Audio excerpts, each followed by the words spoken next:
Hello everyone. आज का हमारा लेक्चर रहने वाला है रेस्पिरेटरी सिस्टम के रिगार्डिंग। इस चैप्टर में हम जितने भी इम्पोर्टेंट डिजीज़ है उन सभी को फिनिश कर देंगे। ये लेक्चर आपके एमएसएन के रिगार्डिंग है, जिसको हम अडल्ट हेल्थ नर्सिंग भी बोलते हैं। तो रेस्पिरेटरी सिस्टम हमारी हेल्प करता है ऑक्सीजन एक्सचेंज में, गैस एक्सचेंज में, O2 की सप्लाई करने में, CO2 की सप्लाई करने में। ठीक है।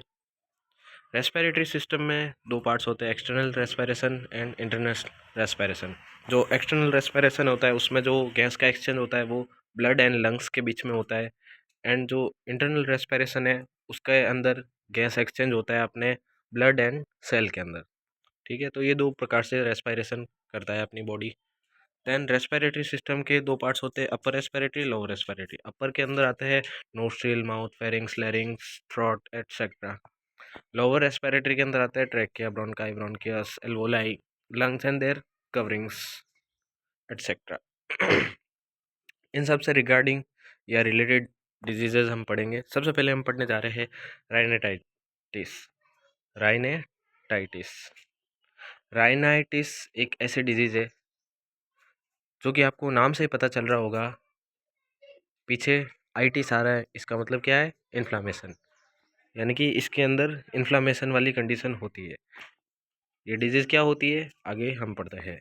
It is the inflammation of mucus membrane. जो रेस्पिरेटरी ट्रैक की म्यूकस मेम्ब्रेन जो होती है, हमारे जो नोज़ में म्यूकस मेम्ब्रेन होती है, उसके अंदर जब इन्फ्लामेशन हो जाता है तो उसको हम राइनाइटिस कहते हैं। राइनाइटिस जब भी होता है तब जो हमारा नोज़ है वो रनी नोज़ हो जाता है। Running nose in the sense of नाक से पानी बहना। ठीक है। नाक से पानी बहता है, स्टिफनेस वाली कंडीशन हो जाती है, कॉमन कोल्ड हो जाता है, एलर्जी हो जाती है हमको, तो वो सब राइनाइटिस वाली कंडीशन है। इसके फर्दर क्लासिफिकेशन होते हैं राइनाइटिस के, allergic and non allergic. Allergic rhinitis क्या होता है? एलर्जिक राइनाइटिस का ही दूसरा नाम है hay fever. It is also known as hay fever. इसके अंदर होता क्या है?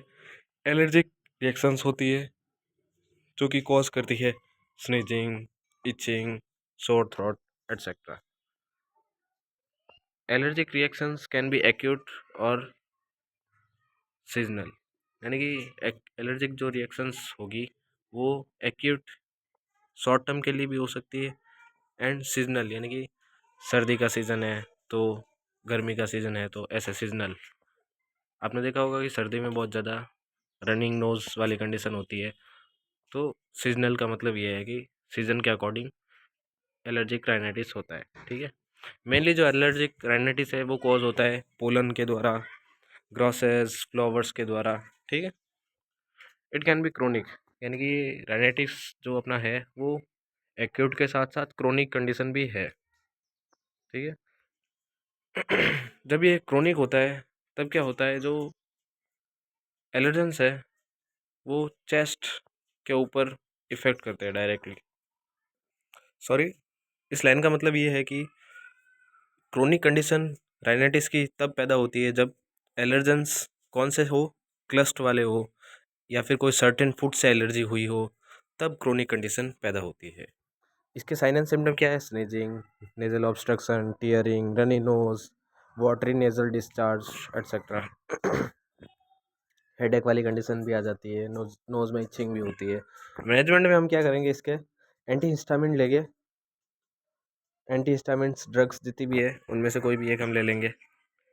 Keep the client away from allergen. से नहीं, एलर्जी हो रही है तो एलर्जन से हम क्या करेंगे? अवॉइड करेंगे, जितना हो सके हम एलर्जन से दूर रहेंगे। देन फार्माकोलॉजिकल मैनेजमेंट में हम क्या करेंगे? एंटी हिस्टामिन लेंगे। एंटी हिस्टामिन में भी हम कौन सी ले लेंगे? डाइफेन, हिड्रामिन, या फिर हम नेजल कॉर्टिको स्टेरॉयड लेंगे, नेजल डिकॉन्जेस्टेंट लेंगे, ऑक्सीमिथाजलाइन। ये सब फार्माकोलॉजिकल मैनेजमेंट है, इनमें से आप कोई भी ले सकते हो। Non allergic rhinitis. Non allergic rhinitis में क्या होता है? ये chronic rhinitis is a chronic inflammation of the mucous membrane the nose caused by repeated acute infection allergy और वैसोमोटर राइनाइटिस मीन्स कि जो नॉन एलर्जिक राइनाइटिस है वो एलर्जिक राइनाइटिस से ही होता है। जब एलर्जिक राइनाइटिस के रिपीटेड एपिसोड्स देखे जाते हैं यानी कि कंटिन्यू वो बढ़ता जाता है राइनाइटिस एलर्जिक राइनाइटिस, तब वो नॉन एलर्जिक राइनाइटिस में कन्वर्ट हो जाता है। इसके अंदर भी होता वही है, इन्फ्लामेशन हो जाता है म्यूकस मेम्ब्रेन का, बस जो इन्फ्लामेशन होता है वो क्रोनिक होता है। इसमें भी रनिंग नोज़ वाली सिचुएशन होती है एंड नोज़ के अंदर इरिटेंट फील होता है।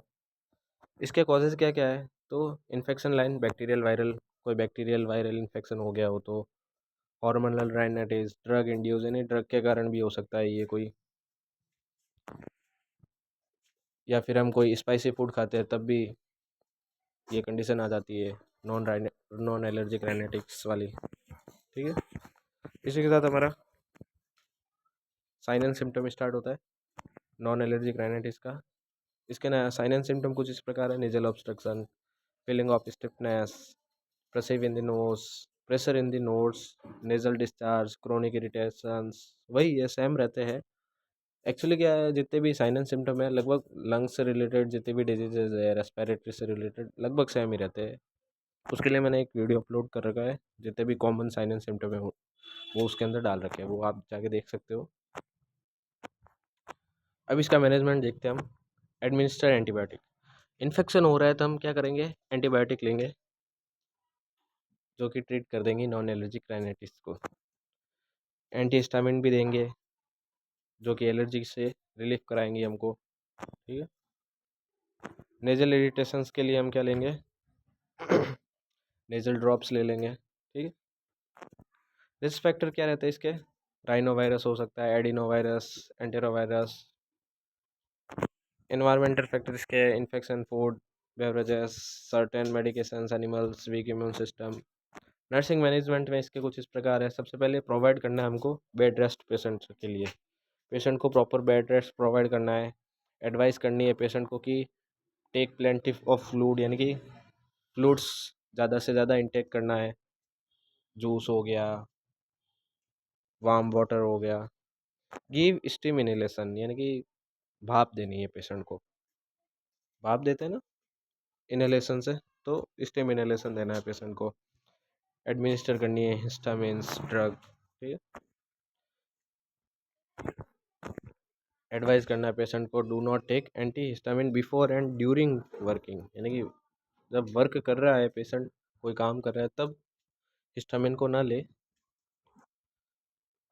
इंस्ट्रक्ट करना है पेशेंट को to blow his nose too hard और अननेसेसरी यानी कि जब हमें नोज़ के अंदर वाटरी रनिंग नोज़ हो जाए तब हम क्या करते हैं, उसको ज़ोर से प्रेस करके नोज़ को वो वाटर बाहर निकालते हैं, जो म्यूकस होता है उसको बाहर निकालते हैं। तो उस टाइम ये ध्यान रखना है कि don't too much pressure on the nose यानी कि नोज़ के ऊपर बहुत ज़्यादा प्रेशर नहीं लाना है आपको, यही बोल रहा है इसके अंदर। नेज़ल ड्रॉप्स का यूज़ करना है। ठीक है, सिंपल लैंग्वेज में लिख रखा है मैंने, आप ऐसे भी देख सकते हो, पढ़ोगे तो भी समझ में आ जाएगी। नेक्स्ट डिजीज हमारी साइनाइटिस। साइनाइटिस हो गई हमारी कंप्लीट, अभी स्टार्ट करते हैं साइनसाइटिस। साइनसाइटिस के अंदर क्या होता है, इसके अंदर भी इन्फ्लामेशन ही होता है, बस फर्क ये है राइनाइटिस में क्या था, इन्फ्लामेशन था नेजल म्यूकोसा का, जो म्यूकस मेम्ब्रेन थी उसका इन्फ्लामेशन था। एंड जो साइनसाइटिस है उसके अंदर क्या हो रहा है, साइनस का इन्फ्लामेशन हो रहा है, नेजल साइनस होते हैं उनके अंदर इन्फ्लामेशन हो जाता है, उसको हम साइनसाइटिस कहते हैं। जो साइनस इंक्लूड होते हैं वो मेनली पैरानेजल साइनस इंक्लूड होते हैं, पैरानेजल साइनस का इन्फ्लामेशन होता है इसके अंदर, जो कि मे बी इन्फेक्शन के कारण बैक्टीरियल, फंगल, वायरल, एलर्जिक या ऑटोइम्यून डिसऑर्डर के कारण भी हो सकता है। इसके टाइप होते हैं एक्यूट, क्रोनिक, फर्दर वही सेम। एक्यूट साइनेटिस जो कि शॉर्ट टर्म के लिए होगा, ठीक है, बहुत जल्दी ठीक हो जाएगा, और वायरस, बैक्टीरिया या फंगस के कारण ये होता है एक्यूट साइनेटिस। ठीक है, इसके जो एक्यूट साइनेटिस के सिम्टम्स है वो 4 वीक या उससे कम डेज के अंदर देखने को मिलते हैं। और ये मेनली कॉज होता है बैक्टीरिया, वायरस या फंगाई के कारण।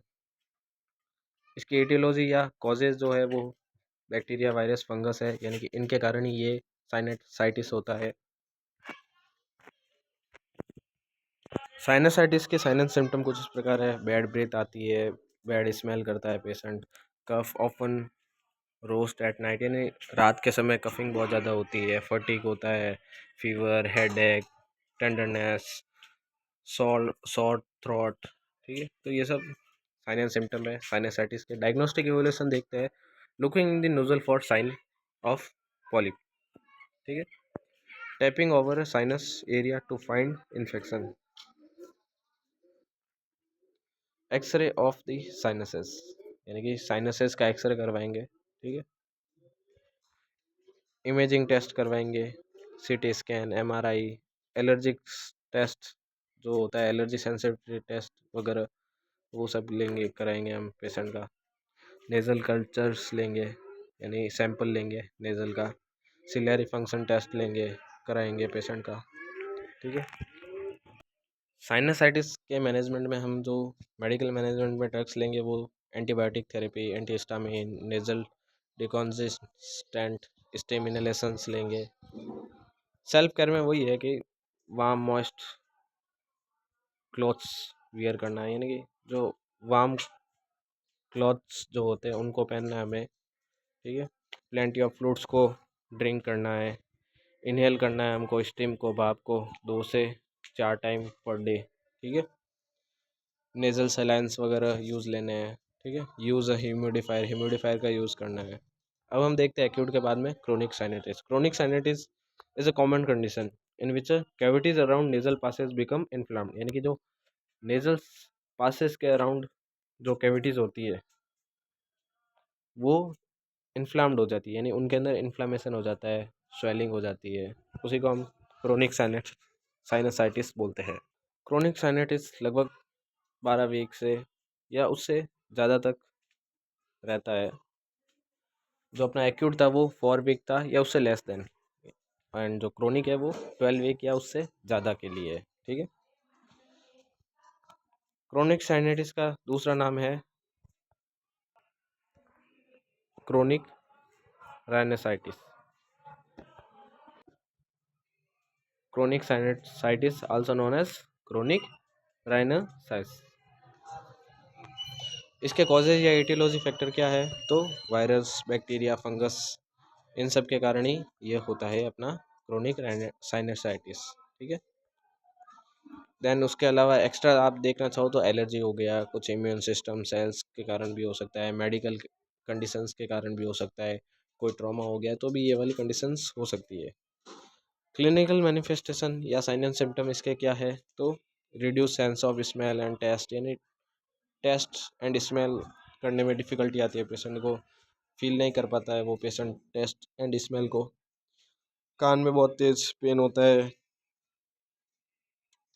Etching in the upper jaw and teeth. ठीक है, ड्रेनेज ऑफ थिक येलो और greenish discharge from the nose. ठीक है, वही है रनिंग नोज, बस उसका कलर जो है वो येलो एंड ग्रीनिश हो गया है, जिसके कारण क्या होगा, डिफ़िकल्टी होगी ब्रीथिंग के अंदर, पेन होगा, टेंडरनेस होगी, स्वेलिंग हो जाएंगी आइज़ के अराउंडिंग। ठीक है, फटीग होगा, बैड ब्रीथ होंगी, कफिंग वगैरह, ये सब इसके साइन एंड सिम्टम है।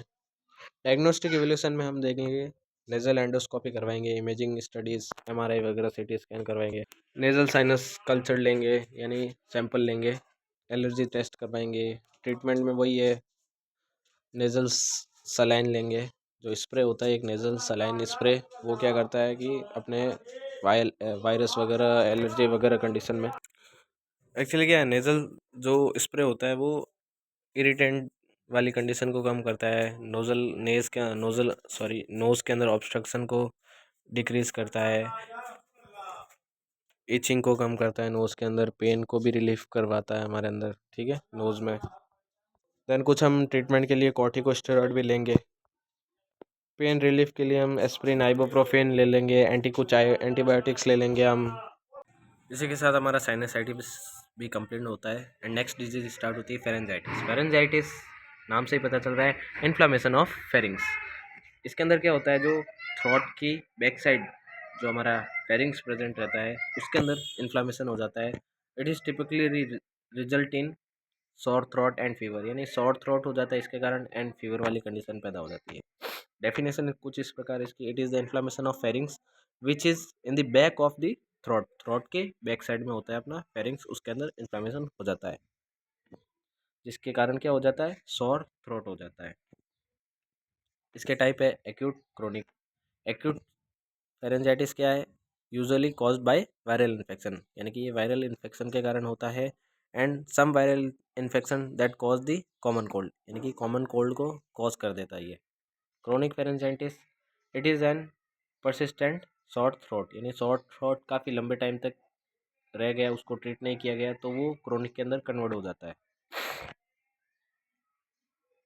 The symptom of chronic pharyngitis last longer than those of acute pharyngitis, यानी कि जो अपना क्रोनिक फेरेंजाइटिस है वो एक्यूट फेरेंजाइटिस से लंबे टाइम तक रहता है। इटियोलॉजी या कॉजेज क्या है इसके, बैक्टीरियल, सबसे पहला बैक्टीरियल में भी कौन से वाले, स्ट्रेप्टोकोकस जो मेनली बैक्टीरिया है उसके कारण, गोनोरिया वगैरह, क्लेमाइडिया, इन सब से अपना ये फेरेंजाइटिस होता है। वायरल में rhino virus, adeno virus, corona virus etcetera. Allergens, कुछ एलर्जेंस जैसे डस्ट, पोलन्स वगैरह, उन सब से भी फेरेंजाइटिस हो सकता है। एसिड रिफ्लक्स के कारण भी, एसिड रिफ्लक्स में आपके GERD वाली कंडीशन आ जाती है, गैस्ट्रोइसोफेजियल रिफ्लक्स डिजीज, ठीक है, तो उन सब के कारण ये होता है। ओवर यूज़ और इरिटेंट्स, यानी ड्रग का बहुत ज़्यादा ओवर यूज़ हो गया है, कुछ इरिटेंट्स वगैरह है उनसे भी ये हो सकता है, like smoking, hot liquids, spicy foods. Excessive dryness, यानी हाइड्रेशन वाली कंडीशन के कारण भी, डिहाइड्रेशन वाली, ठीक है। अदर है, अदर में तो इसके आ जाते हैं like immuno suppressant, immuno compromise, यानी कि इम्यूनिटी किसी की वीक हो तो, एलर्जिक राइनाइटिस हो रखा हो तो उसको फेरेंजाइटिस भी हो सकता है, smoking, chronic sinusitis, poor hygiene et cetera. Sign and symptom कुछ इस प्रकार है, dryness, redness, soreness, difficulty in swelling, coughing, fever, irritants, discomfort, scratchy throat, fatigue, pain et cetera. Diagnosis, physical examination करेंगे, हिस्ट्री कलेक्शन करेंगे, थ्रोट कल्चर लेंगे, blood test करेंगे patient का, X ray लेंगे पेशेंट के।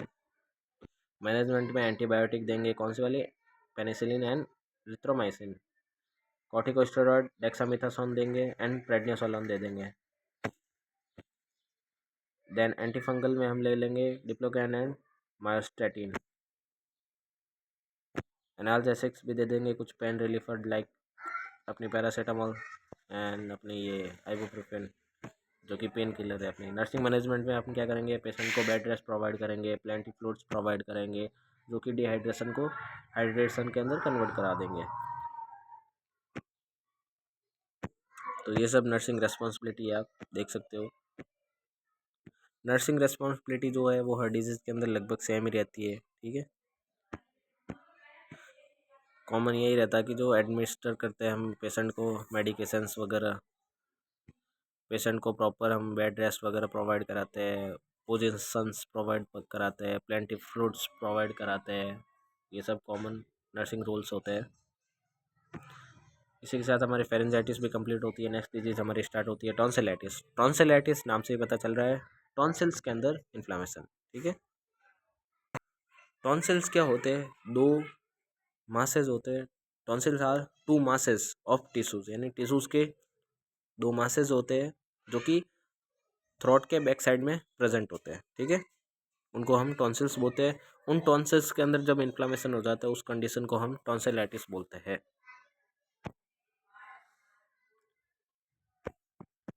इसके कॉजेज बैक्टीरियल, वायरल, वही सेम है, bacterial Streptococcus, viral adenovirus, rhinovirus.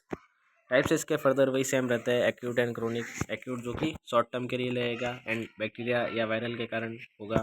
Chronic जो कि लास्ट फॉर लॉन्ग टाइम, ठीक है, लॉन्ग टाइम के लिए ये रहता है and if not treated it can be severe, okay. It is caused by bacterial infection. Recurrent, this happen when a person get tons several time in a year. मैंने आपको acute and chronic ही याद रखना है, recurrent वगैरह याद करने की ज़रूरत नहीं है। एक यहाँ पे एक नोट पॉइंट है जो कि आपके 2 नंबर में आ सकता है कि पेरिटॉन्सिलियर अब्सेस क्या होता है। तो abscess formation in tonsil due to bacterial infection is called peritonsillar abscess. इसके साइन एंड सिम्टम कुछ इस प्रकार है: short throat, throat pain, tenderness, difficulty in talking, swelling, fever, chills, muscles aching et cetera. Diagnosis में हिस्ट्री कलेक्शन करेंगे, physical examination करेंगे। Physical examination में हम क्या करेंगे, they will look at the tonsil to see if they are red और swollen और have pus on them. यानी कि हम क्या करेंगे, फिजिकल एग्जामिनेशन में पेशेंट के अंदर हम चेक करेंगे टॉन्सिल जो है वो स्वेलिंग तो नहीं हो रही है टॉन्सिल के अंदर, या फिर पस फॉर्मेशन तो नहीं हो रखा है। फीवर चेक करेंगे हम कि फीवर तो नहीं है पेशेंट को। चेक करेंगे हम ear and nose for sign of infection. ठीक है। ब्लड टेस्ट करेंगे, ब्लड टेस्ट में सीबीसी वगैरह करेंगे हम।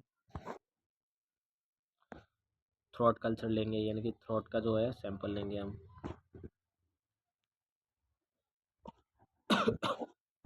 Check for races. मैनेजमेंट में हम क्या करेंगे, हम उसको स्ट्रिक्ट बेड रेस्ट प्रोवाइड करेंगे, यानी कि प्रॉपर बेड रेस्ट देना है उसको पेशेंट को। Take lots of fluids, fluids बहुत ज़्यादा प्रोवाइड कराना है उसको पेशेंट को। वार्म सलाइन सॉल्यूशन प्रोवाइड कराना है जो कि थ्रोट इरिटेशन को कम करेगा। एंटीबायोटिक्स देनी है। आइस एप्लीकेशंस प्रोवाइड करानी है। एंटीबायोटिक थेरेपी में हम एरिथ्रोमाइसिन दे देंगे। एंटीवायरल में हम एसिक्लोन दे देंगे।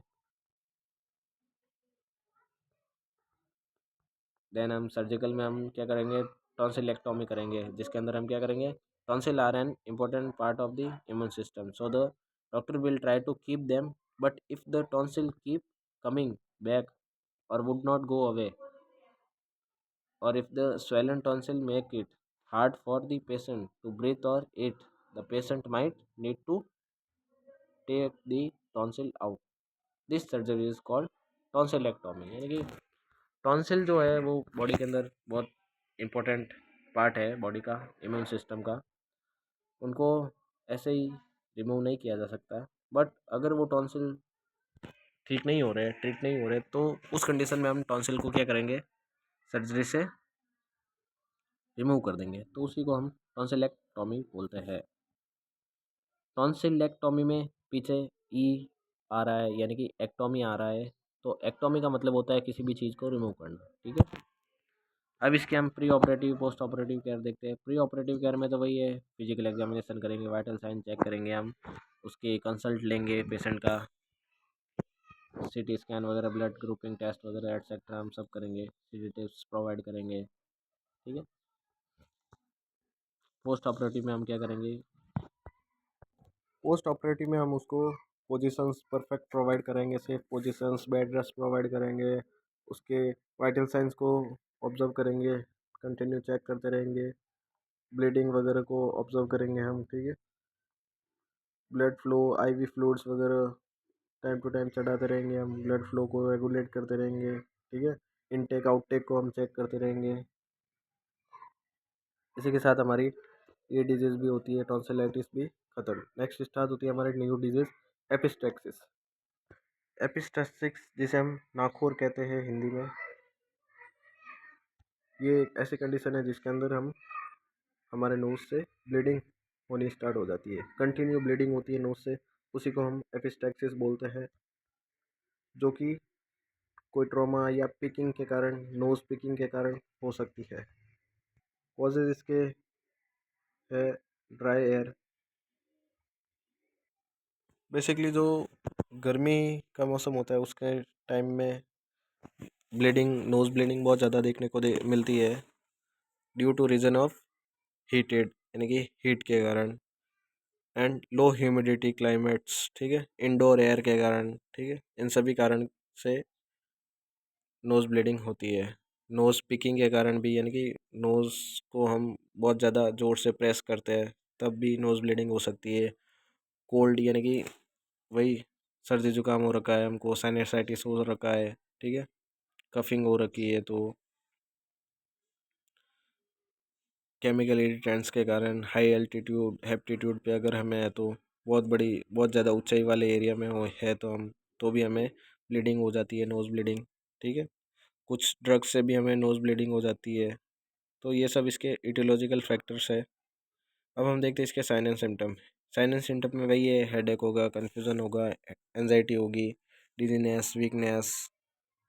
मैनेजमेंट में हम वही करेंगे, पेशेंट को एकदम शांत वातावरण, एकदम साइलेंट एनवायरनमेंट प्रोवाइड करेंगे एंड उसको प्रॉपरली सीट करवा के पोजीशन में क्वाइटली रहने के लिए बोलेंगे, यानी कि शांतिपूर्वक रखेंगे हम उसको। एंड उसका जो हेड होगा उसको हम थोड़ा सा ऊपर उठा लेंगे अप साइड में। एक बात आपको याद रखनी है कि जब भी नोज़ ब्लीडिंग हो तो उसको वापस इनटेक नहीं करना है, मतलब कि उसको अंदर की तरफ नहीं खींचना है, उसको नोज़ ब्लीडिंग को बाहर आने देना है हमको, ठीक है।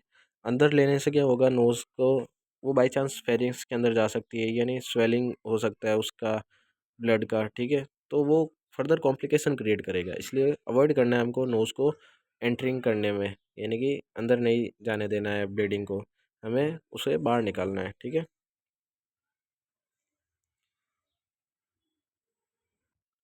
तो ये कुछ मैनेजमेंट है नोज़ ब्लीडिंग के, जो कि आप पढ़ के भी समझ जाओगे, इजी लैंग्वेज में लिख रखा है। एक्सप्लेन नहीं करूँगा मैं, क्योंकि आगे बहुत सारी डिजीज़ करानी है हमको, पूरा रेस्पिरेटरी सिस्टम इसी लेक्चर में पढ़ाना है। तो आगे बढ़ते हैं हम ब्रोंकेटाइटिस में या ब्रोंकाइटिस में।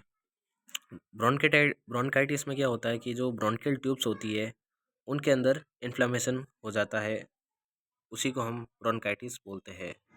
ब्रोंकियल ट्यूब्स क्या होती है, जो कि एयर को कैरी करती है आउट एंड इन करने में, लंग्स से एयर को अंदर ले जाती है एंड बाहर ले जाती है, वो होती है हमारी ब्रोंकियल ट्यूब। उनके अंदर अगर इन्फ्लेमेशन हो जाता है तो उसको हम ब्रोंकाइटिस बोलते हैं। और इन्फ्लेमेशन भी मेनली कहाँ पे होता है, जो ब्रोंकी या ब्रोंकियल ट्यूब्स की जो म्यूकस मेम्ब्रेन होती है वहाँ पे इन्फ्लेमेशन कॉज होता है। इसके टाइप्स होते हैं acute bronchitis and chronic bronchitis. Acute bronchitis is the inflammation of bronchi usually caused by virus and bacteria. जो एक्यूट होता है वो बैक्टीरिया एंड वायरस के कारण होता है, ठीक है। एंड शॉर्ट टर्म के लिए होता है, जल्दी ठीक भी हो जाता है, लगभग 3 वीक या उससे लेस देन में ठीक हो जाता है। और उसमें कंडीशन में जो एक्यूट ब्रोंकाइटिस होता है उसमें कफिंग वगैरह की कंडीशन होती है, और ये मेनली डेवलप होता है कोल्ड के कारण या फिर रेस्पिरेटरी इन्फेक्शन के कारण। नेक्स्ट हम चलते हैं क्रोनिक ब्रोंकाइटिस। क्रोनिक ब्रोंकाइटिस जो है वो सीवियर या सीरियस कंडीशन है,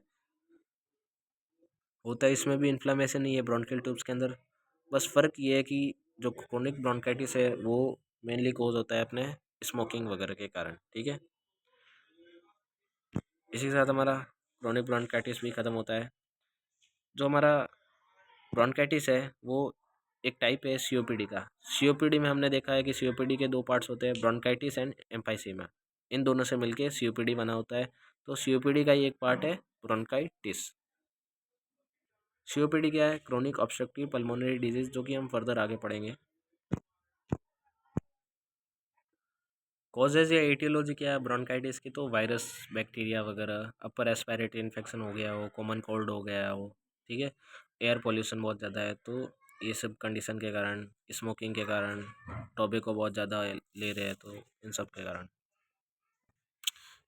या फिर आप कोई टेक्सटाइल इंडस्ट्री में या फैक्ट्री में काम कर रहे हो तो भी ये कंडीशंस हो सकती है। ब्रोंकाइटिस के sign and symptom: coughing, sore throat, shortness of breath, fatigue, runny nose, nasal congestions, fever and chills, headache, blocked nose, wheezing, body ache. Management of bronchitis is medical history, family history, physical examination, liver function test, PFT, chest X-ray, CT scan, sputum examination, blood test, ABG analysis, ECG, etc. Antibiotic therapy दे सकते हैं, corticosteroid therapy दे सकते हैं, O2 therapy, physiotherapy, ये सब हम दे सकते हैं पेशेंट को अगर उसको ब्रोंकाइटिस हो तो। पैथोफिजियोलॉजी क्या है ब्रोंकाइटिस की, तो सबसे पहले क्या होगा, etiological factor. Due to aetiological factor like smoking, dust, fumes, pollutants, इन सब के कारण क्रोनिक इरिटेशन होगी, जिसके कारण hyperplasia of mucus membrane, then increase goblet cells, जिसके कारण disappearance of cilia, cilia disappear हो जाएंगे, जिसके कारण क्रोनिक इन्फ्लामेटरी चेंजेस आएंगे और ब्रोनी ब्रोन के कॉन्स्ट्रिक्शंस वाली कंडीशन आ जाएगी। इंक्रीज म्यूकस प्रोडक्शन, यानी कि म्यूकस जो है वो बहुत ज़्यादा प्रोड्यूस होगा, जिसके कारण ब्रोंकियल जो ट्यूब है, ब्रोंकियल ट्यूब उनका कॉन्स्ट्रिक्शन हो जाएंगी, जिसके कारण allergy function of alveolar macrophages and they increase bronchial. सीधी सी बात है, ब्रोंकेटाइटिस हो जाएगा। अब हम नेक्स्ट डिजीज देखते हैं, ब्रोंकियाक्टेसिस। ब्रोंकेटाइटिस एंड ब्रोंकियाक्टेसिस में डिफरेंस है, दोनों अलग अलग डिजीज है, कंफ्यूज नहीं होना है। ब्रोंकियाक्टाइसिस के अंदर क्या हो जाता है कि जो अपनी ब्रोंकियल ट्यूब्स है वो वाइड हो जाती है, थिक हो जाती है, यानी कि मोटी हो जाती है, या फिर परमानेंटली डैमेज हो जाती है, जिसके कारण क्या होता है, जो एयर पासेज है वो अलाउ करता है बैक्टीरिया म्यूकस को अंदर आने के लिए, लंग्स के अंदर एंटर करने के लिए, ठीक है।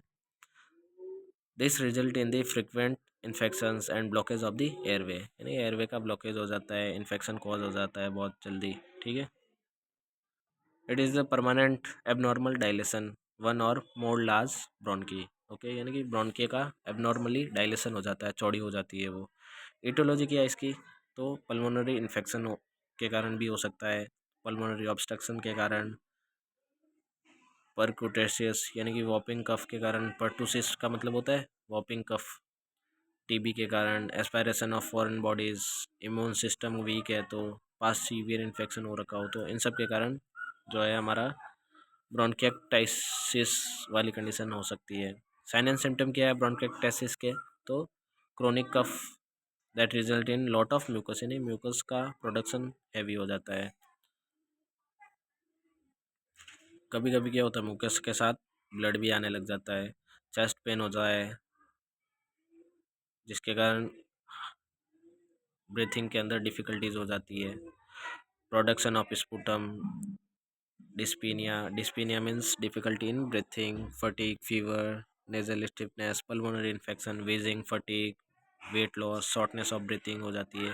पैथोफिजियोलॉजी क्या है अपनी ब्रोंकिएक्टासिस के, तो pulmonary infection, inflammation, damage to bronchial wall, pulmonary infection के कारण या कोई भी एटियोलॉजिकल फैक्टर के कारण या कॉजेज के कारण क्या होगा, ब्रोंकियल वॉल डैमेज हो जाएगी, जिसके कारण क्या होगा कि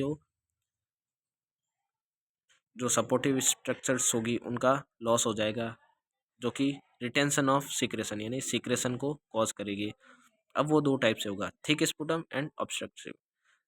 ऑब्स्ट्रक्टिव के अंदर क्या होगा, ऑब्स्ट्रक्शन होगा, ऑब्स्ट्रक्शन में क्या होगा, लंग कॉलेप्स हो जाएंगे, इन्फ्लामेशन हो जाएगा, स्कैरिंग हो जाएंगी, ठीक है, जिसके कारण हो जाएगा respiratory insufficiency and decrease viral capacity and decrease ventilation, जो कि कॉज करेगा इम्पेयरमेंट इन वेंटिलेशन परफ्यूजन, जो कि कॉज कर देगा हाइपोक्सीमिया।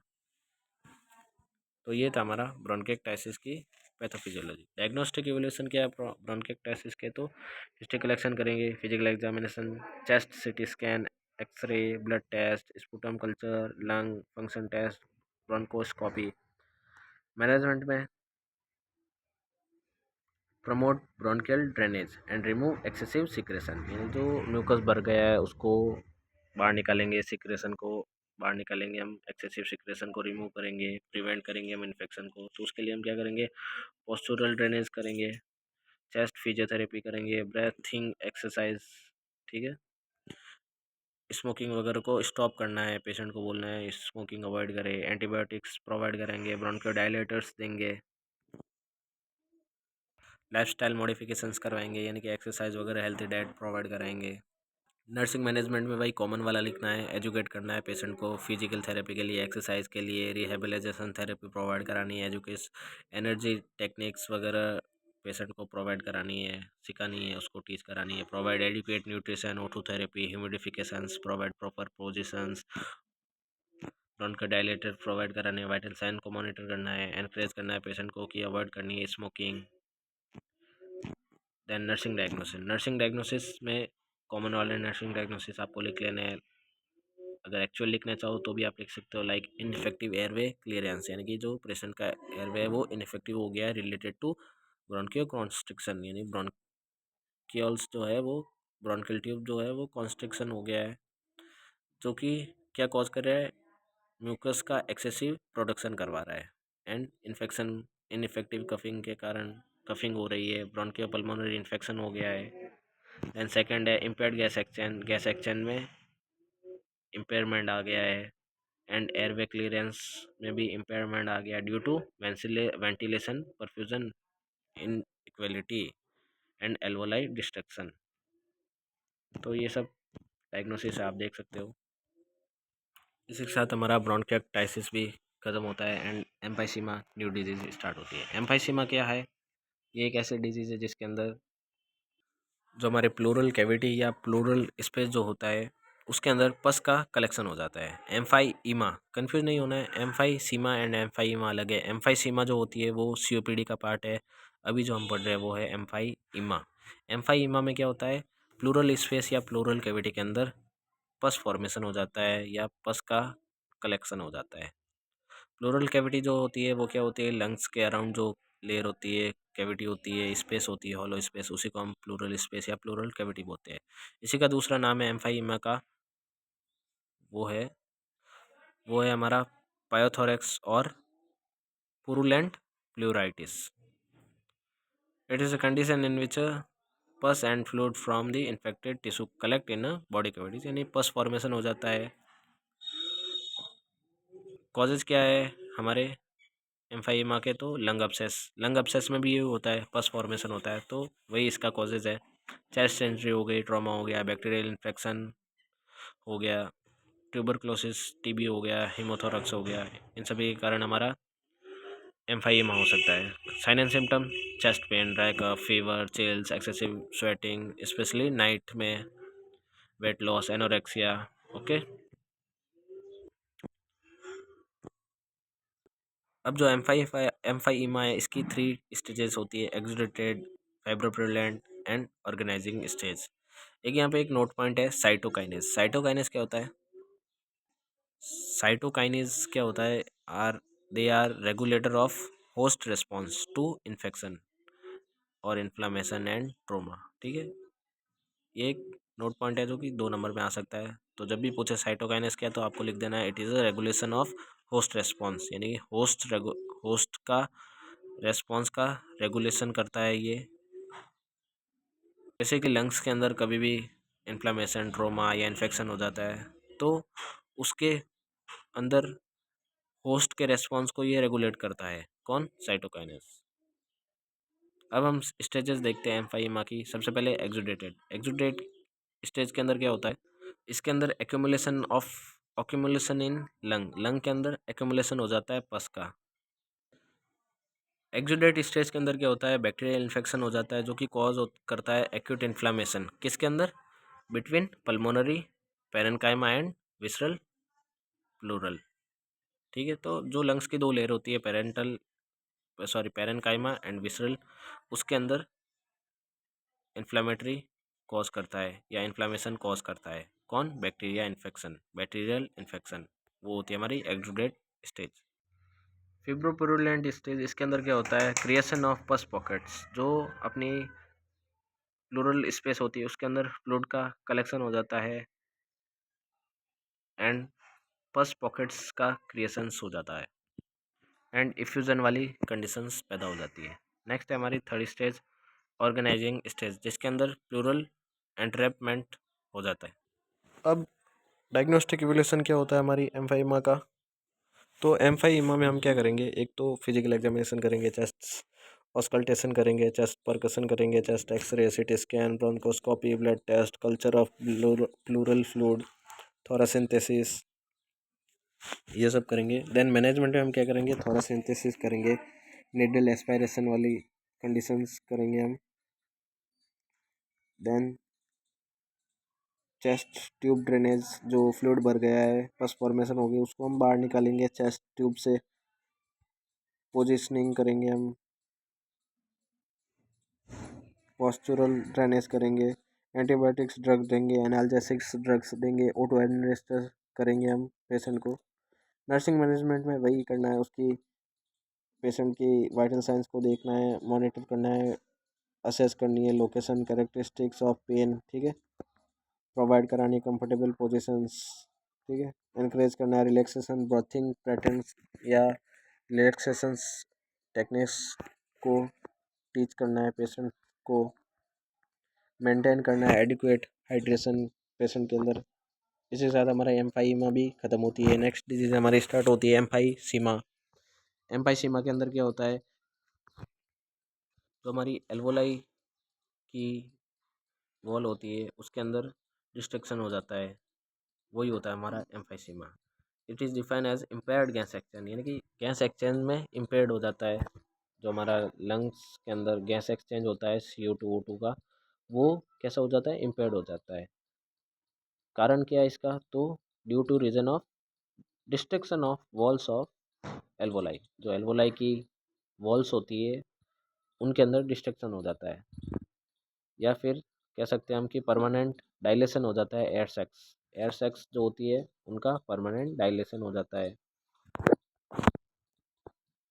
कॉजेज या कारण क्या क्या है एम्फाइसीमा के, तो smoking, air pollution, chemical fumes, dust, deficiency of enzymes. Sign and symptom of emphysema is frequent coughing, wheezing, physical activity, chest tightness, dyspnoea, hypoxemia, chronic cough, sputum production, headache, fever, frequent lung infection, reduced appetite, fatigue, loss of। अब हम अब हम देखते हैं इसकी pathophysiology emphysema की। सबसे पहले due to aetiological factor. Etiological factor में हम स्मोकिंग लिख सकते हैं, अल्फा 1 एंटीट्रिप्सिन एंजाइम लिख सकते हैं, या कोई एयर पॉल्यूशंस के कारण। नेक्स्ट जिसके कारण क्या होगा, हाइपर इन्फ्लेमेशन ऑफ एल्वोलाई। ठीक है, एल्वोलाई क्या है, अंदर क्या हो गया, इन्फ्लेमेशन हो गया, जो कि कॉज करेगा टिश्यू डैमेज को, जिसके कारण क्या होगा, destruction of alveoli capillary wall. जो एल्वोलाई की वॉल होती है, एल्वोलार वॉल, उसके अंदर डिस्ट्रक्शन होगा, जो कि कॉज करेगी loss of effective gas exchange, यानी गैस एक्सचेंज के अंदर इम्पेयरमेंट हो जाएगा, जिसके कारण एयर ट्रैपिंग होगी। Narrowing of terminal bronchioles, bronchioles जो होगी वो भी नैरो हो जाएगी, जिसके कारण लॉस ऑफ लंग इलास्टिसिटी होगी, एंड वो कॉज करेगी एम्फाइसीमा को। अब डायग्नोस्टिक एवोल्यूशन में हम क्या करेंगे, चेस्ट एक्सरे करेंगे, हिस्ट्री कलेक्शन करेंगे, हम फिजिकल एग्जामिनेशन करेंगे, pulmonary test, alpha 1 anti trypsin test करेंगे, हम एबीजे एनालिसिस करेंगे, ECG करवाएंगे पेशेंट की। मेडिकल मैनेजमेंट में हम O2 थेरेपी प्रोवाइड करेंगे पेशेंट को, और उनके डायलेटर्स प्रोवाइड करेंगे, एंटी माइक्रोबियल ड्रग्स देंगे हम। पेशेंट को इनकरेज करेंगे कि स्मोकिंग को स्टॉप कर देना, एंटी इन्फ्लामेटरी ड्रग्स प्रोवाइड करेंगे। सर्जिकल ट्रीटमेंट में हम लंग वॉल्यूम रिडक्शंस करेंगे। देन सेकंड हम बुलेक्टॉमी करेंगे। बुलेक्टॉमी का मतलब क्या होता है, may help to reduce dyspnoea, ठीक है, and improper lung function. Then third हम क्या करेंगे, लंग ट्रांसप्लांट करेंगे। ठीक है, अब है हमारा नर्सिंग मैनेजमेंट एम्फाइसीमा का, जिसके अंदर हम नेबुलाइजिंग करेंगे, ऑटो थेरेपी प्रोवाइड करेंगे, पल्मोनरी रिहेबिलाइजेशंस प्रोवाइड करेंगे, ब्रीथिंग एक्सरसाइज करवाएंगे पेशेंट की, रिलैक्सेशन टेक्निक्स जो है वो सब प्रोवाइड करेंगे, मेडिकेशंस प्रोवाइड करेंगे पेशेंट को, वाइटल साइन असेसमेंट करेंगे पेशेंट का। अब हमारी न्यू डिजीज स्टार्ट होती है अस्थमा। अस्थमा के अंदर क्या होता है, ये एक क्रोनिक इन्फ्लेमेटरी डिजीज़ होती है, जिसके अंदर क्या होता है, एयरवे के अंदर हाइपर रेस्पॉन्सिवनेस या mucus oedema and mucus productions जो है बहुत ज़्यादा इंक्रीज हो जाता है। सीधी सी बात है, म्यूकस प्रोडक्शन बहुत ज़्यादा इंक्रीज हो जाता है एयरवे के अंदर, उसी को हम अस्थमा बोलते हैं। It is defined as a person's airway become inflamed and narrow and swelling that produce extra mucus which makes it difficult to breathe, यानी ब्रीथिंग के अंदर डिफ़िकल्टी हो जाएगी, क्योंकि पेशेंट के अंदर एक्सेसिव म्यूकस का प्रोडक्शन हो गया है, एंड जो एयरवे है वो इन्फ्लाम्ड हो गया है, तो ब्रीथिंग में डिफ़िकल्टी आ गई है। इसके कॉजेज़ या क्या क्या चीज़ें जो ट्रिगर करती है अस्थमाटिक को, तो allergens, exercise, air pollutants, occupational factors, nasal polyps, sinusitis, drugs, food additives etcetera. Pathophysiology क्या है इसकी, ड्यू टू इटियोलॉजिकल फैक्टर्स क्या होगा, इन्फ्लामेशन होगा। इन्फ्लामेशन में अब दो कंडीशन हो जाएगी, एक तो इम्यून रेस्पॉन्स होगा, दूसरा मास्ट सेल जो है वो डीग्रेनुलेशंस करेंगी। देन फर्दर क्या होगा, इन्फ्लामेटरी मेडिकेशन जो है वो रिलीज होगी, जिससे वैसोडाइलेशंस होगा, इंक्रीज कैपिलरी टाइमिंग परमेबिलिटी होगी, जो कि कॉज करेगी bronchospasm, vascular congestion, mucus secretions, and if not treated it's cause hyper responsiveness that cause hypoxemia। ये थी हमारी पैथोफिजियोलॉजी ऑफ अस्थमा। पूरी पैथोफिजियोलॉजी को हमने वर्ड टू वर्ड मैंने इसके अंदर लिख रखा है, आप ये देख के भी समझ सकते हो पैथोफिजियोलॉजी को। ठीक है, इसको एक्सप्लेन नहीं करूँगा क्योंकि आगे डिजीज़ भी और करवानी है एंड टाइम बहुत ज़्यादा हो गया, इसलिए आप इसको पढ़ सकते हो खुद से, इजी लैंग्वेज में मैंने लिख रखा है। अब इसके साइन एंड सिम्टम वही है, cough, dyspnoea, wheezing, chest tightness, tachycardia, hypoxaemia. Diagnostic evaluation में वही chest X-ray, medical examine, physical examination, physical medical history, PFT, pulmonary function test, ABG analysis, allergic test, ठीक है, spirometry, complete blood count etcetera. ठीक है, management में हम उसको auto therapy provide करेंगे, कफिंग, डीप ब्रीथिंग एक्सरसाइज करवाएंगे, postural drainage, chest physiotherapy. Nursing management में हम उसके वाइटल साइंस वगैरह असेस करेंगे, रेस्पिरेटरी असेसमेंट करेंगे, लेवल ऑफ एंजाइटी को असेस करेंगे, फाउलर पोजीशंस प्रोवाइड करेंगे। ठीक है, फार्माकोलॉजिकल मैनेजमेंट में हम उसको कॉर्टिकोस्टेरॉइड प्रोवाइड करेंगे। ठीक है, बीटा एजेंट्स वगैरह, एंटी कॉलर्जेनिक ड्रग्स प्रोवाइड करेंगे, ब्रोंकोडायलेटर्स प्रोवाइड करेंगे।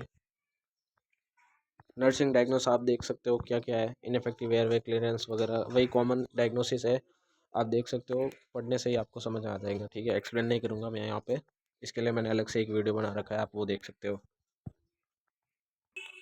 अब हमारी न्यू डिजीज स्टार्ट होती है, COPD, chronic obstructive pulmonary disease. COPD आपकी रेस्पिरेटरी सिस्टम की सबसे इंपॉर्टेंट डिजीज है, इससे कई सारे क्वेश्चंस आते हैं मेन एग्जाम में, 15 मार्क्स या 5 मार्क्स में इसका क्वेश्चन पक्का बनता ही बनता है। ठीक है, तो ये आपको अच्छे से याद रखनी है। तो सीओपीडी क्या होता है, क्रोनिक ऑब्स्ट्रक्टिव पल्मोनरी डिजीज क्या होती है, इसके अंदर क्या होता है, जो एयरवे है उसके अंदर प्रॉब्लम्स क्रिएट हो जाती है, जिससे कारण डिफ़िकल्टी हो जाती है ब्रीथिंग के अंदर। सीओपीडी के 2 टाइप्स होते हैं, एम्फाइसीमा एंड ब्रोंकेटाइटिस, क्रोनिक ब्रोंकाइटिस। ठीक है, तो एम्फाइसीमा एंड ब्रोंकाइटिस हमने ऊपर पढ़ा था, वही है। यहाँ पे मैं आपको पूरा नहीं पढ़ाऊँगा, थोड़ा सा छोटा सा ही पढ़ाऊँगा कि ब्रोंकाइटिस में क्या हुआ था, इन्फ्लामेशन हो गया था ब्रोंकियल्स का, एंड एम्फाइसीमा में क्या होता, जो एल्वोलाई थी उनका डिस्ट्रक्शन हो गया, जिससे कारण डिफ़िकल्टी हुई थी ब्रीथिंग के अंदर, वही है हमारी सीओपीडी। ठीक है, कुछ लोग सीओपीडी के अंदर लंग्स की 4 डिजीज़ इंक्लूड करते हैं, बट मेनली जो होती है लंग्स के अंदर सीओपीडी की 2 ही डिजीज़ होती है, टाइप्स होते हैं, एम्फाइसीमा एंड ब्रोंकाइटिस। बट कुछ कुछ अस्थमा एंड ब्रोंकाइटिस को भी इंक्लूड कर देते हैं। ठीक है, वो आपकी मर्जी, आप पेज बढ़ना चाहते हो तो ये दोनों भी लिख सकते हो, बट मेनली 2 ही होती है, एम्फाइसीमा एंड ब्रोंकाइटिस। कॉजेज या ईटियोलॉजी एंड रिस्क फैक्टर क्या है ब्रोंकाइटिस के, तो सॉरी सीओपीडी के, तो वही है जो एम्फाइसीमा एंड ब्रोंकाइटिस के है, cigarette smoking, air pollutants, occupational chemical, dust exposure, emphysema है, bronchitis, deficiency of alpha 1 anti trypsin enzyme, asthma हो गया है तो किसी को। ठीक है, sign and symptom, chronic cough, dyspnoea, frequent respiratory infection, wheezing, chest tightness, weight loss, tachypnoea, weakness, fatigue, cyanosis, enlargement alveoli etcetera. Pathophysiology कुछ इस प्रकार है, सबसे पहले ड्यू टू इटियोलॉजिकल फैक्टर क्या होगा कि ब्रोंकियल के अंदर इन्फ्लामेशन हो जाएगा, जिसके कारण क्या होगा, म्यूकस बहुत ज़्यादा सीक्रेट होगा एंड इंक्रीज हो जाएगी इन्फ्लामेटरी मीडिएटर्स जो है, जिसके कारण कैपिलरी डिसफंक्शंस होगा, फाइब्रोसिस, थिकनेस होगी ब्रोंकियल वॉल्स की। ठीक है, जो कि एडिमा को कॉज करेंगी एंड जो एयरवे है वो नैरो हो जाएगी, जिसके कारण एयरवे ऑब्स्ट्रक्शन होगा एंड क्रोनिक ब्रोंकाइटिस हो जाएगा। फिर दूसरी तरफ है एम्फाइसीमा वाली, एम्फाइसीमा में क्या होगा कि breakdown of connective tissue of lung. ठीक है, elasticity in connective tissue of lung. Basically आप जो पैथोफिजियोलॉजी है ब्रोंकाइटिस एंड एम्फाइसीमा की मैंने ऊपर पढ़ा रखी है, वो उन दोनों की पैथोफिजियोलॉजी आप अलग अलग से लिख के सीओपीडी को एक्सप्लेन कर सकते हो। ठीक है, यहाँ पे दोनों मिक्स में लिख दी इसलिए कन्फ्यूजन होगा थोड़ा सा, आप ऊपर वीडियो को पीछे करके देख सकते हो। डायग्नोस्टिक इवोल्यूशन में वही है, chest x ray, physical examination, medical history, CT scan, image analysis, lung functions test. Management में हम इसको दे देंगे, नॉन फार्माकोलॉजिकल ट्रीटमेंट में हम nebulising, autotherapy, exercise, pulmonary rehabilitation. Surgical management में हम बुलेक्टोमी करवाएंगे, lung volume reduction surgery and lung transplant करवाएंगे। नर्सिंग मैनेजमेंट में हम उसको इनक्रेज करेंगे पेशेंट को फॉर रिहैबिलिटेशन थेरेपी। ठीक है, फिजिकल थेरेपी, एक्सरसाइज वगैरह टीच करेंगे उसको, एजुकेट करेंगे पेशेंट को सीवीटी के बारे में, पेशेंट की सीओपीडी की क्या क्या सीवियरिटी होती है, ये कैसी डिजीज़ है वगैरह। मेडिकेशंस प्रोवाइड करेंगे, वाइटल साइंस उसके असेट करेंगे, असेस करेंगे, फ्लूइड इनटेक एंड आउटटेक को मेजर्स करेंगे, ठीक है। O2 थेरेपी प्रोवाइड करेंगे, ब्रोंके डायलेटर्स प्रोवाइड करेंगे, जो मेडिकेशंस प्रोवाइड करा के प्रिस्क्राइब मेडिकेशंस को एडमिनिस्टर करेंगे हम। तो ये सब कंडीशंस थी। अब हमारी नेक्स्ट डिजीज है पल्मोनरी एम्बोलिज्म। पल्मोनरी एम्बोलिज्म के अंदर क्या होता है, लंग के अंदर ब्लड क्लॉट हो जाता है। जो लंग्स की ब्लड वेसल्स होती है उसके अंदर कहीं पे भी ब्लड क्लॉट्स जो है वो आके अटक जाता है, जो कि डिफ़िकल्टी करता है ब्रीथिंग के अंदर। वही होती है हमारी पल्मोनरी एम्बोलिज्म। नाम से पता चल रहा है, पल्मोनरी यानी कि लंग एंड एम्बोलिज्म यानी कि क्लॉट। ओके, इसकी एटियोलॉजी या रिस्क फैक्टर कुछ प्रकार है कि venous statics slowing in the vein, यानी कि जो ब्लड फ्लो है वो स्लो हो जाता है, तब ये वाली कंडीशन पैदा हो जाती है हमारी पल्मोनरी एम्बोलिज्म की। प्रोलॉन्ग इमोबिलाइजेशंस, यानी मूवमेंट बहुत कम कर रहा है। प्रोलॉन्ग पीरियड ऑफ सिटिंग्स, बहुत ज़्यादा टाइम तक एक जगह बैठे रहता है कोई तो। वेरिकोस वेन के कारण, ठीक है। कुछ डिजीज़ कंडीशन भी होती है जिनके कारण ये हो सकता है, like heart disease, heart failure हो रखा है, ट्रॉमा हो रखा है, diabetes mellitus, deep vein thrombosis हो रखा है, तो भी आपका पल्मोनरी एम्बोलिज्म हो सकता है, ठीक है।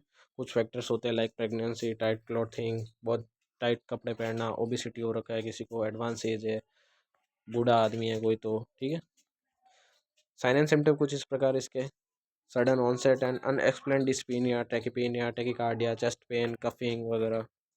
पैथोफिजियोलॉजी कुछ इस प्रकार है आपकी। सबसे पहले देखिए, चार पार्ट्स है, चार पार्ट्स यानी कि इसके इटियोलॉजिकल फैक्टर है चार। Due to stasis, hypercoagulability, vascular disease, trauma, pain etcetera.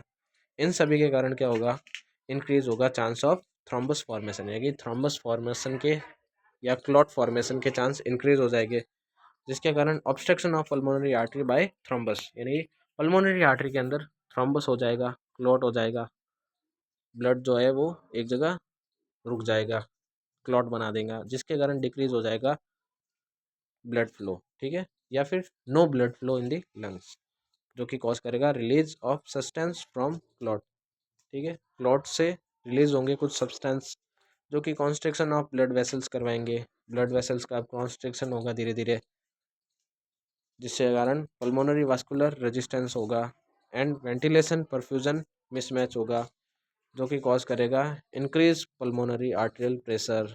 Pulmonary arterial pressure जो है वो इंक्रीज हो जाएगा, एंड जो राइट वेंट्रिकल्स है उसके ऊपर वर्कलोड इंक्रीज हो जाएगा, जिसके कारण राइट वेंट्रिकल फेलियर होगा एंड डिक्रीज कार्डियक आउटपुट हो जाएगा। डिक्रीज कार्डियक आउटपुट होने के कारण डिक्रीज बीपी, यानी कि ब्लड प्रेशर जो है वो डिक्रीज हो जाएगा एंड शॉक वाली कंडीशन पैदा हो जाएगी। तो ये थी हमारी pathophysiology of pulmonary embolism. Diagnostic evolution में हम देखेंगे, सीटी स्कैन करवा देंगे पेशेंट का, अल्ट्रासोनोग्राफी, एमआरआई करवाएंगे, ब्लड टेस्ट करवाएंगे, डायमर टेस्ट करवाएंगे। डायमर टेस्ट क्या है, तो ब्लड टेस्ट है ये एक, जो कि डिटरमाइन करता है पेशेंट है वह ब्लड क्लॉटिंग, ठीक है। ब्लड क्लॉटिंग को डिटरमाइन करने का एक टेस्ट है डायमर टेस्ट। 2 नंबर के अंदर ये भी क्वेश्चन आ सकता है। पल्मोनरी एंजियोप्लास्टी करवाएंगे। पल्मोनरी एंजियोप्लास्टी क्या है, ये एक ऐसी एंजियोप्लास्टी है जो कि डिटेक्ट करती है abnormality such as a pulmonary embolism, ठीक है, within the arteries of the lung. Artery के अंदर कोई भी पल्मोनरी एम्बोलिज्म हो जाता है तो उसको डिटेक्ट करता है हमारा पल्मोनरी एंजियोप्लास्टी। चेस्ट एक्सरे कराएंगे, वेंटिलेशन परफ्यूजन स्कैन करेंगे, एबीजी एनालिसिस करवाएंगे, मैनेजमेंट में हम ओटी एडमिनिस्टर करेंगे, ठीक है। फार्माकोलॉजिकल मैनेजमेंट में हम एंटीकोगुलेंट्स देंगे पेशेंट को, वारफरीन, हिपेरिन वगैरह। थ्रोम्बोलाइटिक थेरेपी देंगे। सर्जिकल मैनेजमेंट में क्लॉट को रिमूव करेंगे, वेन फिल्टर करेंगे। नर्सिंग मैनेजमेंट में वही है, पल्मोनरी एम्बुलेंस को जो रिस्क है उसको मिनिमाइज करना है हमको। Prevention of thrombus formation, monitoring thrombolytic therapy, managing pain, relief anxiety etcetera. अब हम लास्ट डिजीज देखते हैं हमारी lung abscess. Lung abscess is a condition in which necrosis of the lung abscess एक ऐसी कंडीशन है जिसके अंदर नेक्रोसिस हो जाता है पल्मोनरी टिश्यूज का। जो लंग्स के अंदर टिश्यूज होते हैं उनके अंदर कहीं पे भी नेक्रोसिस हो जाता है, उसी को हम लंग एब्सेस बोलते हैं। ठीक है। लंग एब्सेस के अंदर पस फॉर्मेशन भी होता है लंग्स के टिश्यू के अंदर।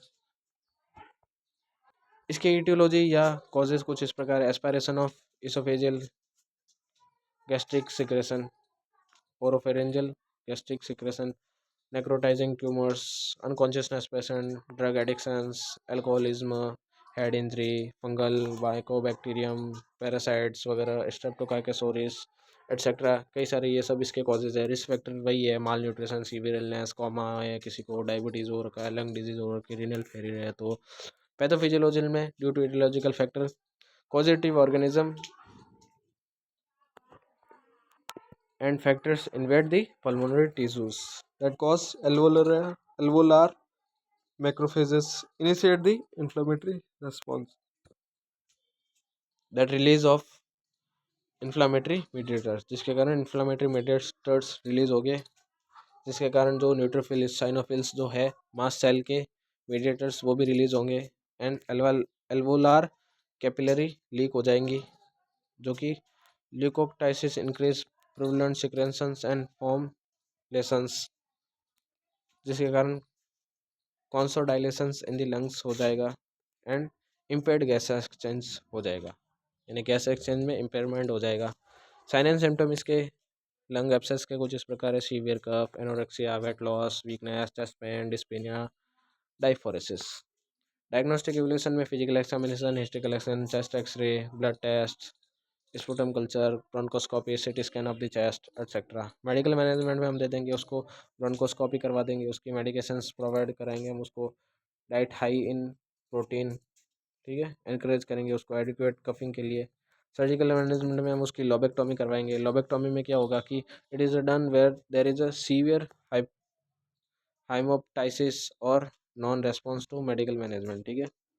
नर्सिंग मैनेजमेंट में हम क्या करेंगे, उसके पेन लेवल को एसेस करेंगे, डिस्कम्फर्ट वगैरह को एसेस करेंगे, प्रोवाइड करेंगे comfortable positions, provide prescribe medications, assess the respiratory status, encourage करेंगे हाइड्रेशंस, एडिक्वेट हाइड्रेशंस को प्रोवाइड करेंगे हम उसको, पॉपुलर पोजीशंस, ऑटो थेरेपी देंगे उसको, डॉक्यूमेंटेशंस करवाएंगे उसका। नर्सिंग डायग्नोसिस में वही कॉमन नर्सिंग डायग्नोसिस हम लिख देंगे 5 से 6। इसके साथ हमारा रेस्पिरेटरी सिस्टम पूरा होता है कंप्लीट। इसके अंदर सारी इंपॉर्टेंट डिजीज़ मैंने करवा दी है। मिलते हैं नेक्स्ट लेक्चर में। कमेंट करके ज़रूर बताना कि लेक्चर कैसा लगा। थैंक यू, धन्यवाद।